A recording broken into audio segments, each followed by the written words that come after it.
Hotel রেস্টুরেন্টে এরকম নরম তুলতুলে নান রুটি কিভাবে করে থাকে আজ আপনাদেরকে দেখাবো। রেস্টুরেন্টে আমরা খুবই সহজে এই নরম তুলতুলে নান রুটি করে থাকি। এখন থেকে আপনারা বাসায় খুবই সহজে তৈরি করে খেতে পারবেন। এই নান রুটি দিয়ে গরু মাংস খেতে খুবই খুবই মজা। আমার এখানে 1 কেজি পরিমাণ নানের খামি দিয়ে দিব। ফার্স্টে একটা বলের ভিতরে 2টা পরিমাণ মুরগির ডিম দিয়ে দিলাম। তারপরে এখানে 2 টেবিল চামচ গুঁড়া দুধ দিয়ে দিলাম। তারপরে দিয়ে দিব 1 টেবিল চামচের মতো বেকিং পাউডার। এখন দিয়ে দিলাম 1 টেবিল চামচের মতো কাস্টার্ড পাউডার। তারপরে দিয়ে দিব 4 থেকে 5 টেবিল চামচের মতো চিনি। আপনারা যদি মিষ্টিটা পছন্দ করেন তাহলে চিনিটা একটু বাড়তি দেওয়ার চেষ্টা করবেন। এখন দিয়ে দিলাম স্বাদ অনুযায়ী লবণ। আমি হাফ টেবিল চামচের মতো লবণ এখানে দিয়ে দিলাম। এখন দিয়ে দিলাম হাফ টেবিল চামচের মতো ইস্ট। আর ইস্টটা অবশ্যই আপনারা ভালো মানের ইস্ট দেওয়ার চেষ্টা করবেন। এখন দিয়ে দিলাম অল্প একটু সয়াবিন তেল। তারপরে খুবই ভালো করে মিক্স করে নিব। আপনারাও চেষ্টা করবেন খুবই ভালো করে মিক্স করে নেওয়ার জন্য। আমরাও সবসময় চেষ্টা করি রেস্টুরেন্টে খুবই ভালো করে মিক্স করে নেওয়ার জন্য।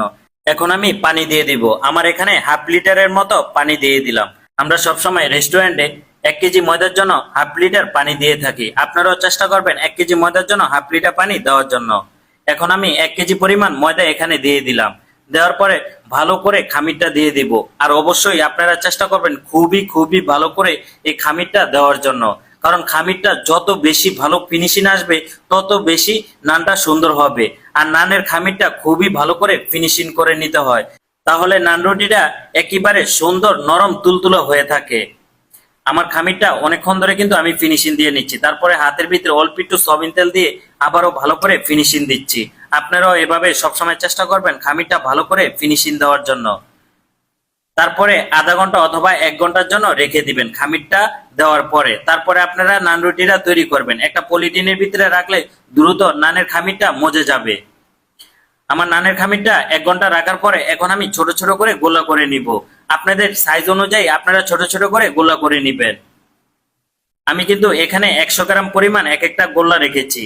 তারপরে এখন আমি খুবই সুন্দর করে বেলে নিব। আপনারাও খুবই সুন্দর করে বেলে নিবেন। তারপরে আপনারা চাইলে ওভেনে এই নান রুটিটা তৈরি করতে পারেন, অথবা নানের চুলা থাকলে নানের চুলে তৈরি করতে পারেন, অথবা বাসায় আপনারা ফ্রাই প্যানেও এই নান রুটিটা তৈরি করে খেতে পারেন, অথবা চুলায় খুবই সহজে এই নান রুটিটা তৈরি করে খেতে পারবেন। আমি কিন্তু ওভেনে এই নান রুটিটা তৈরি করব। আপনারা যদি বাসায় ছোট ওভেনে এই নান রুটিটা তৈরি করতে চান তাহলে উপরে 250 ডিগ্রি হিট দিবেন, নিচে 250 ডিগ্রি হিট দেওয়ার চেষ্টা করবেন। আমার এখানেও সেম দেওয়ার আমি চেষ্টা করেছি। আমার এই 2টা নান রুটি বাটার নান ছিল। আপনারা চাইলে বাটারের বদলে ঘিও দিতে পারেন, অথবা বাটার অয়েলও দিতে পারেন। আমি আমার এখানে ঘি দিয়ে দিলাম, আপনারাও চাইলে দিতে পারেন। তারপরে এনার্জি বিস্কিটের গুঁড়া দিয়ে দিলাম। ভাই বিশ্বাস করেন এই নান রুটিটা খুবই খুবই মজা। এখন থেকে আপনারা বাসায় খুবই সহজে এই নান রুটিটা তৈরি করতে পারেন। ভিডিওটা ভালো লাগলে অবশ্যই একটু লাইক